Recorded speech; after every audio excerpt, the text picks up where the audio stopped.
Good evening और आप सभी को नमस्कार।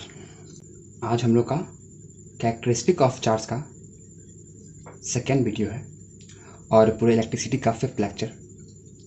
और आज जो प्रॉपर्टीज़ पढ़ने वाले हैं हम लोग, यानी जो टॉपिक है क्वांटाइजेशन ऑफ चार्ज, इससे पहले हमने जितना प्रॉपर्टी पढ़ा या इसके बाद हम जो भी प्रॉपर्टी पढ़ेंगे वो सब मामूली है इसके सामने। ये कहा जाए तो बहुत ही इम्पोर्टेंट प्रॉपर्टीज़ है चार्ज का, क्योंकि करंट के डेफिनेशन में ये यूज़ होने वाला है आगे। और 10th लेवल पे फिर भी तो ठीक है, लेकिन जब आप 12th में जाएंगे तो वहाँ इलेक्ट्रिसिटी में फिर ये बहुत ही बड़े लेवल पे पढ़ना पड़ेगा और थोड़ा सा टिपिकल भी है, साइंटिफिक है थोड़ा सा, तो समझने में भी थोड़ी मोटी प्रॉब्लम होती है। लेकिन हम लोग इस प्रॉपर्टी को एक बेहतरीन सिंपल एग्जाम्पल से समझेंगे, क्योंकि ये जो क्वांटाइजेशन ऑफ चार्ज है, आप जब बुक्स पढ़ेंगे तो वहाँ पे आपको डेफिनेशन मिल जाएगा, कुछ लिखा हुआ है 1-2 लाइन, तो समझ भी जाएंगे आप लोग, लेकिन जो फीलिंग है वो फील हो नहीं पाए। और इस टॉपिक को फील करने के लिए आपको ज़रा सा मेरे साथ इस एग्जाम्पल को गौर से सुनना पड़ेगा, देखना पड़ेगा। फिर मुझे विश्वास है कि आप सभी को एक सिंपल लैंग्वेज समझ में आएगा। फिर जाके हम लोग बुक्स के भी लैंग्वेज देखेंगे और उस अनुसार से भी समझेंगे। तो हम लोग शुरू करते हैं पहले। तो आइए देखते हैं क्वांटाइजेशन ऑफ चार्ज। थोड़ा टिपिकल लगेगा भी, तो आप पैसेंस बांध के बस थोड़ा देर एक एग्जाम्पल समझिए और फिर तुरंत हम इस डेफिनेशन पे, इस टॉपिक पे आएंगे। ठीक है, एग्जाम्पल देखते हैं। इस दुनिया में जितने भी सब्सटेंस हैं,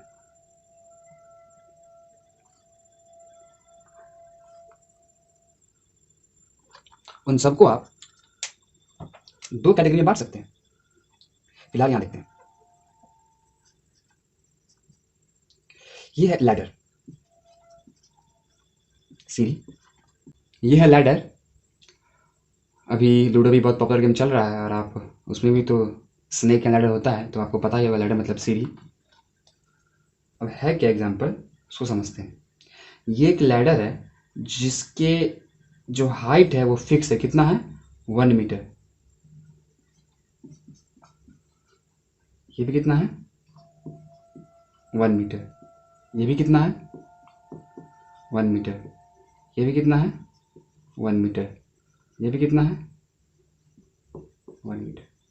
अगर हम आपसे पूछे कि टोटल हाइट कितना है इस सीढ़ी का, तो क्या बोलेंगे आप? 1, 2, 3, 4, 5 मीटर। ठीक।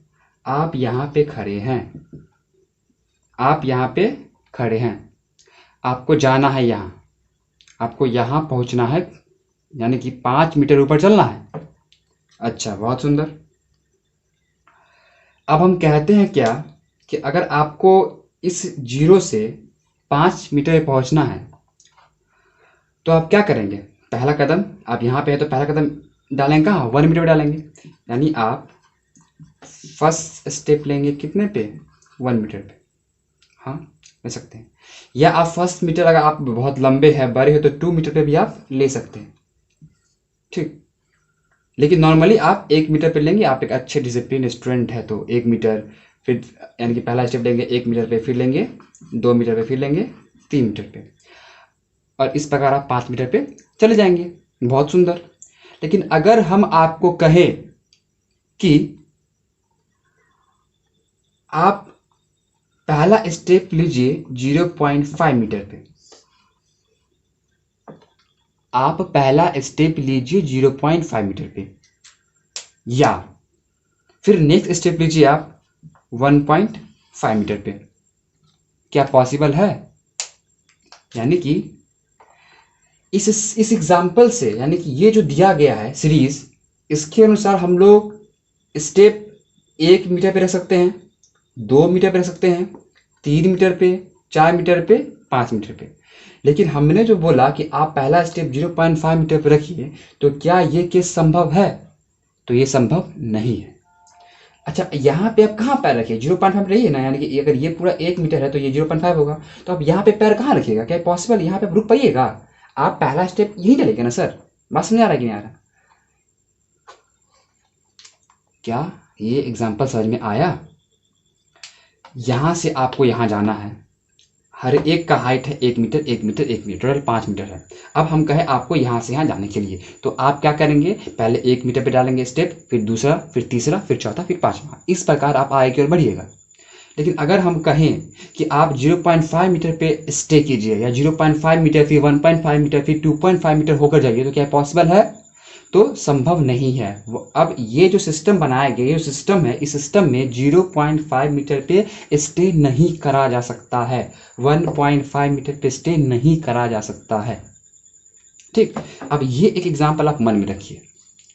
अब हम लोग पढ़ रहे हैं क्वांटाइजेशन ऑफ चार्ज। तो क्वांटाइजेशन ऑफ चार्ज में क्या है ना, कि चार्ज की एक गुण है, और चार्ज भी कुछ इसी प्रकार का सिस्टम फॉलो करता है।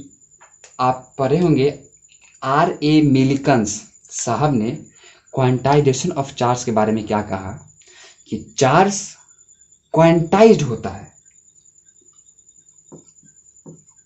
देखिए, क्वांटाइज का मतलब थोड़े समय समझेंगे। Charge is quantized. इसका क्या मतलब हुआ, कि अगर किसी ऑब्जेक्ट पे कुछ चार्ज है Q, कुछ भी चार्ज है Q, अगर किसी ऑब्जेक्ट पे चार्ज है, तो चार्ज किसी ऑब्जेक्ट पे इलेक्ट्रॉन के शेयरिंग से होता है, इलेक्ट्रॉन के ट्रांसफर से होता है। ठीक, अब किसी बॉडी पे चार्ज Q है, तो किसी बॉडी पे चार्ज हमेशा इलेक्ट्रॉन के ट्रांसफर से होगा। अच्छा, तो इलेक्ट्रॉन किसी बॉडी पे चार्ज अगर एग्जिस्ट करवा सकता है, तो इलेक्ट्रॉन या तो एक इलेक्ट्रॉन ट्रांसफर मारेगा यहाँ पे, या 2 इलेक्ट्रॉन ट्रांसफर मार सकता है, या 3 इलेक्ट्रॉन ट्रांसफर मार सकता है, या 4 इलेक्ट्रॉन ट्रांसफर मार सकता है, या 50 इलेक्ट्रॉन ट्रांसफर मार सकते हैं। क्या ये कभी पॉसिबल है कि 1.5 इलेक्ट्रॉन ट्रांसफर मार दे?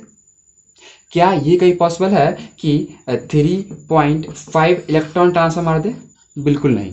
तो चार्ज क्या है ना, कि चार्ज डिस्क्रीट होता है, कंटिन्यूअस नहीं है। चार्ज का हर वैल्यू पॉसिबल नहीं है किसी ऑब्जेक्ट पे, किसी भी बॉडी पे। चार्ज, तो मिल्टन साहब कहते हैं कि चार्ज क्वांटाइज्ड है, इसका मतलब ये हुआ कि चार्ज का हर वैल्यू पॉसिबल नहीं है। आप चार्ज के डिस्क्रीट वैल्यू ही पॉसिबल है, चार्ज का डिस्क्रीट वैल्यू ही पॉसिबल है। एग्जांपल से हम लोग क्या देख रहे हैं, या तो आप 1 इलेक्ट्रॉन ट्रांसफर कर सकते हैं, या 2 इलेक्ट्रॉन, या 3 इलेक्ट्रॉन। ठीक, अब क्या देखें हम, कि या तो 1 इलेक्ट्रॉन ट्रांसफर कर सकता है, या 2 इलेक्ट्रॉन, या 3 इलेक्ट्रॉन, या 4 इलेक्ट्रॉन। 2.5 इलेक्ट्रॉन ट्रांसफर नहीं कर सकते, 3.5 इलेक्ट्रॉन ट्रांसफर नहीं कर सकते। ठीक, क्योंकि इलेक्ट्रॉन क्या है ना, कि एक खुद में एक यूनिट है। कभी भी 1.5 इलेक्ट्रॉन एग्जिस्ट ही नहीं करेगा, तो ट्रांसफर करेगा कैसे? तो इसी को मैंने लैडर के एग्जांपल से समझाने की कोशिश किया, कि क्योंकि दुनिया में 2 तरह के सब्सटेंस हो सकते हैं, एक डिस्क्रीट, एक कंटिन्यूअस। यही पहली बार हम कह रहे थे स्टार्टिंग में, तो हम उसको रोक दिए थे।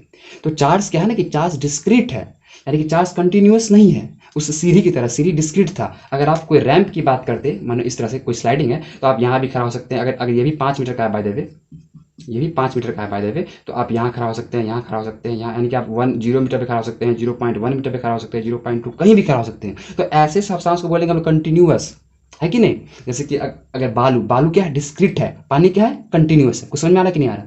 तो उसी प्रकार जो चार्ज है वो डिस्क्रीट है, आप, यानी कि चार्ज का हर एक वैल्यू पॉसिबल नहीं हो सकता है। तो फिर अब यहाँ से डेफिनेशन आएगा और यहाँ से फॉर्मूला आएंगे, तो देखते हैं।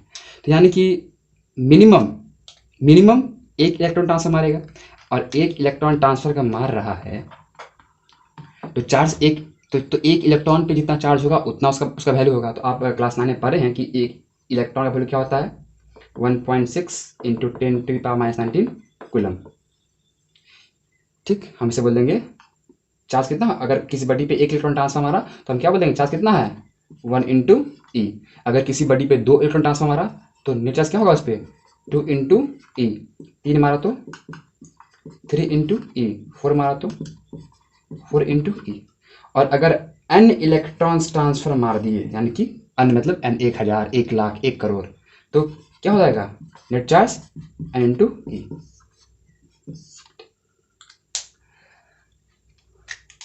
अब ये ई क्या है? अब ये n क्या है, अब ये n अब हम लोग फॉर्मुलाइज कर रहे हैं, फॉर्मूला में बदल रहे हैं इसको।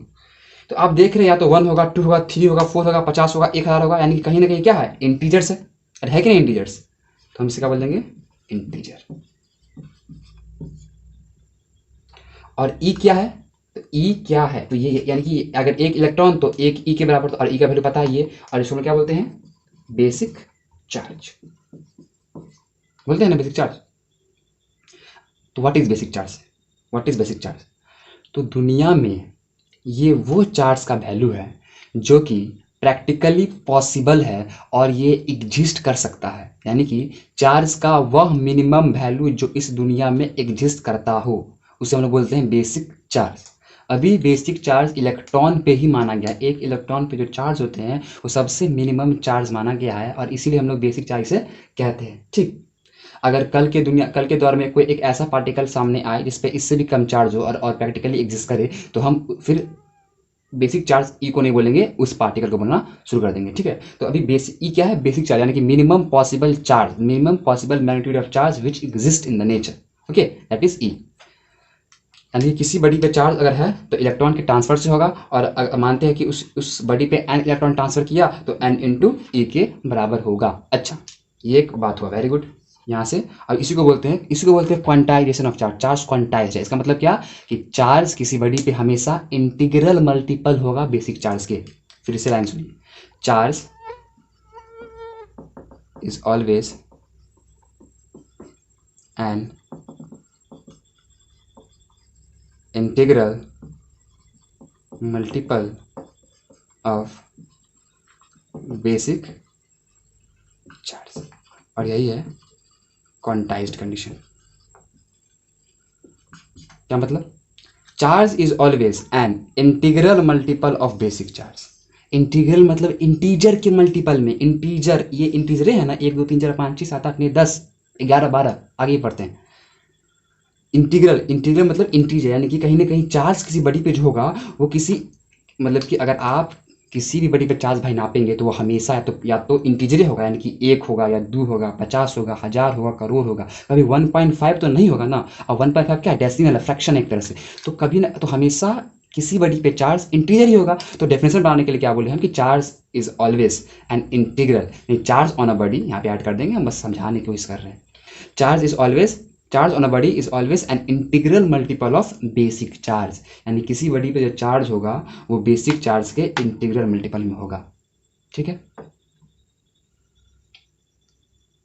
और इसे हम लोग बोलते हैं क्वांटाइजेशन ऑफ चार्ज, चार्ज का क्वांटम करण। अब इसका क्वांटम करण, इसका मेन फॉर्मूला बनता है यानी कि Q इक्वल्स टू एन। चलिए आप समझिए, मानिए कि एक बॉडी है, इस पे n इलेक्ट्रॉन्स डाले गए। ठीक, तो n इलेक्ट्रॉन्स डाल दिए गए अगर, तो इस पे वैल्यू कितना होगा, n इंटू ई। अब बात समझिए, अगर किसी बॉडी पे इलेक्ट्रॉन्स डाल दिए गए होंगे तो वो बॉडी निगेटिवली चार्ज होगा, तो उसको शो करने के लिए हम क्या लगाएंगे, चार्ज माइनस लगाएंगे। और अगर इसी बॉडी से मानिए n इलेक्ट्रॉन्स निकाल दिया जाए तो चार्ज क्या होगा, n चार्ज तो भाई n ही होगा ना, लेकिन कितना होगा, पॉजिटिव में होगा, क्योंकि फिर यही इलेक्ट्रॉन्स माने किसी बॉडी पे जाएगा तो यहाँ पे माइनस एन करेगा ना, तो यहाँ प्लस एन, तब तो नेट चार्ज जीरो। यानी कि ओवरऑल फॉर्मूला क्या बनेगा, Q equal to plus minus n e. अब इससे ज़्यादा बातें हम लोग नहीं समझेंगे, इतना काफ़ी है 10th लेवल के लिए।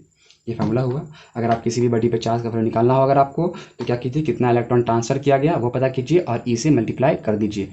अगर किसी बॉडी पे इलेक्ट्रॉन्स डाला गया है तो हमेशा नेगेटिव में होगा, किसी बॉडी से इलेक्ट्रॉन निकाला गया तो पॉजिटिव में चार्ज होगा। आपको ये बात बेसिक पता है, कोई बॉडी है इसे इलेक्ट्रॉन निकाल देंगे तो भाई पॉजिटिव चार्ज आएगा ना, तो फॉर्मूला यूज होगा Q equals to n e. कोई बॉडी पे इलेक्ट्रॉन्स अगर डाल दिए तो नेगेटिव चार्ज आएगा, तो फॉर्मूला आएगा Q equals to minus n E.